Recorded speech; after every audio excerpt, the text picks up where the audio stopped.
So just a show of hands, how many of you have ever avoided someone because you forgot their name? I'm totally guilty of that, and I might have avoided some of you today because of that reason. But by referring and remembering someone's name, it brings a personal connection, and it's relational. There's a quote that says, "A person's name is to him or her the sweetest and most important sound in any language." Hi, my name is Nancy Mahan, and I'm a math faculty.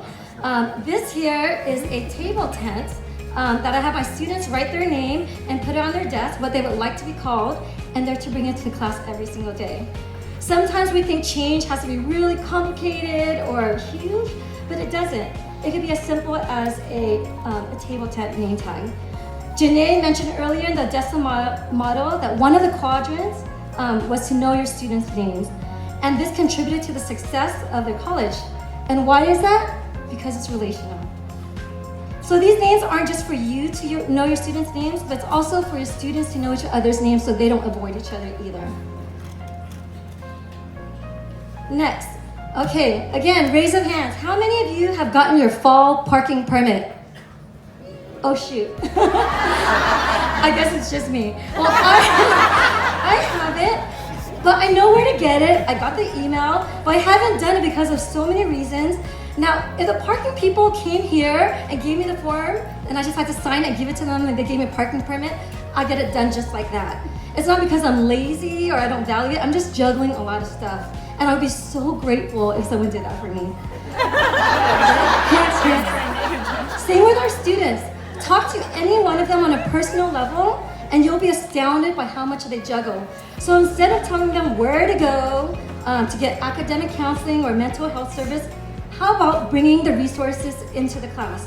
Invite the speakers into the class to talk about their services and have students set up appointments right then and there. And how do you tackle mid-semester blues, especially after Thanksgiving or spring break? Students are tired and unmotivated, and I admit, so am I. So remind them of their vision. One semester, I had students share the reason for coming to Long Beach, and a lot of them said to transfer to Cal State Long Beach. So we did a field trip and toured Cal State Long Beach.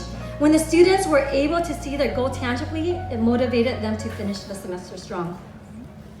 Now, some of you might ask, doesn't all this relational stuff cut into class time? We already have so much material to cover.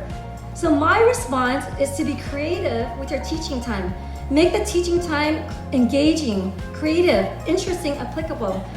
Because guess what? If you haven't heard, what we've been doing doesn't work. So instead of teaching how to solve a word problem with percentages from a textbook, how about putting up last night's dinner receipt and ask them, did your professor give enough tip? What exact percent did she not tip? Or did she tip? And why was the waitress so mad? Discuss in a small group and defend your answer. I can go through a few solid interactive examples such as this in 30 minutes, way better than lecturing for 45 minutes. Culinary math, learning about scaling factors. Choose your favorite recipe, scale it to feed 38 people, go home and make it and see if it works, and then scale food party tomorrow. So there are so many creative ideas that you can come up with, or better yet, share and talk to your colleagues about. I have a dream of having something like a TED Talk or a math talk or an English talk where we can share and create ideas of how to teach creatively and relevantly to reach our changing audience. This semester, I like to try something new. I'm going to incorporate one of the DESA quadrant, which is to meet with every student one-on-one this semester. And instead of calling it office hours, I'm going to call it student hours. How about you? Start small, whether you've taught for 30 years or 1 year. I dare you to try something new every semester this semester. What is one relational or creative idea you can try this semester?